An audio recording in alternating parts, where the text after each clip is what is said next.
Hello, good afternoon. My name is Albert Taylor, and today I'd like to discuss with you the ongoing investigation of Vanessa Guillen, Private First Class. Just get this out the way. Now, if you're not familiar with this, let me brief you just a slight little bit. At the top, you can see there's actually a link to the most recent press release that I found detailing the information that has developed. Vanessa Guillen, a private first class soldier stationed on the Fort Hood grounds, was last seen on April 22nd of 2020. To date, this investigation has lasted over 2 months without a culprit to help demystify the case of a minority U.S. soldier whose well-being may have been endangered upon U.S. government grounds. This situation has become particularly intense considering the current climate between the U.S. states and its people. Following the very high-profile death of George Floyd, injustices experienced by many minority demographics being highlighted as a result, U.S. citizens across many social classes are becoming very critical of what they believe to be an issue of accountability and transparency amongst government officials. These cases have become very volatile, signaling a dividing line between the public and its assigned protectors. Within the header of this is also a previous press release that I felt signaled a distinct difference in tone between the first one and the second one as more information has been found. From this search party article, it's filled with testimonies from other soldiers around the Fort Hood premises. There's a theme of sadness and empathy and tragedy, and everyone's feeling the shared pain of Vanessa Guillen's story. They're all circling together trying to find any hope of truth in the situation. However, I find it interesting seeing comparing the two stances as further press release seems to change gears slightly. And the follow up release comes several weeks later, the case seems to be nearing a close. A prime suspect determined by investigators has been discovered to have committed suicide. Further, this prime suspect is actually a co worker of Guillen's, suggesting a toxic environment rearing its face within Fort Hood. As the evidence seems to point towards foul play, the tones of both articles are distinct. In this update on Guillen's case, the spokesman for the Army Criminal Investigation Department is careful not to divulge too much information, citing that this is now understood to be a criminal situation and must be dealt with as such, requiring care as well as precaution as they hope to respect the death of a second military officer. Now, why was this case so widely known, garnered so much public attention? This parallels of this case echoes many of George Floyd's. There's a lack of accountability of possible criminals existing within the public's assigned protectors, which places the case within the theme of many other deaths circulating in the news. The distrust between the public and the US government deepens as more time passes without an end or a clear resolution. As time progresses, the disappearance of Vanessa Guillen remains unsolved. The public awareness of the issue also heightens. Who are the key publics involved with this situation?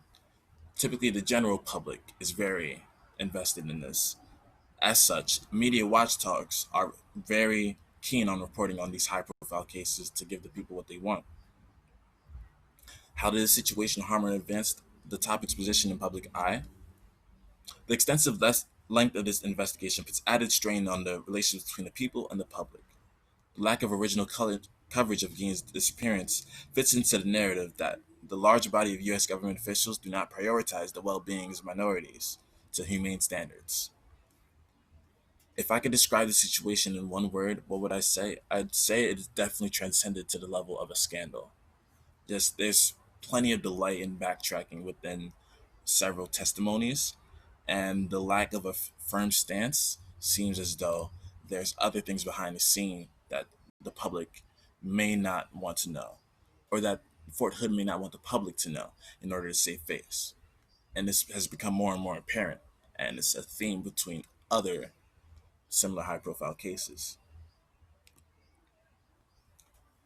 What is the primary message this is trying to convey? The two articles displays two very different goals of the situation. The press releases both required different needs at that point in time. The first was empathy.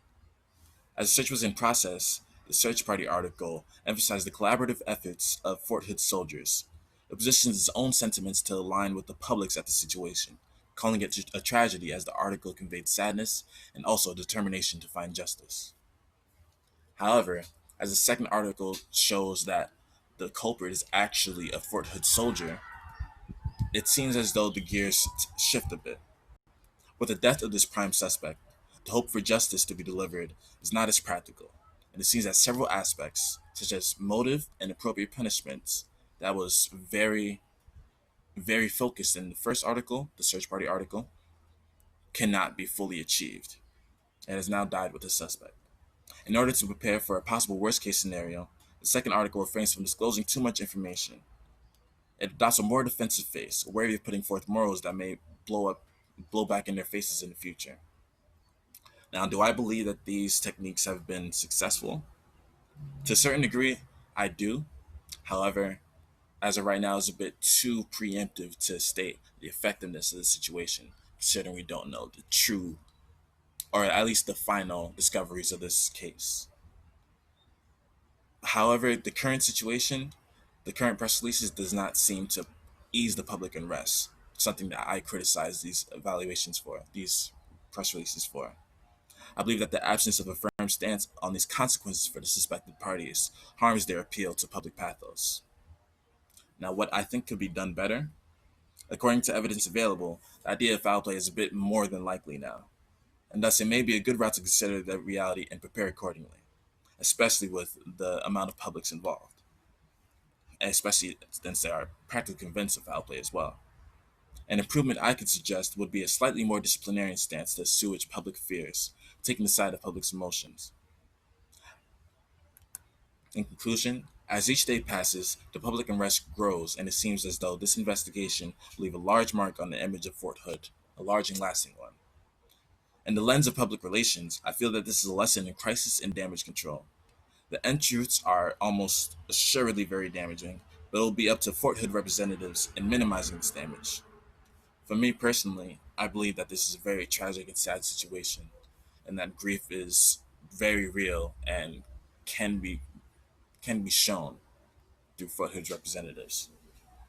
I think that possibly, hopefully, this results in some policy change and reform that can safeguard this from happening again in the same vein, and at least for justice to have some sort of evolution.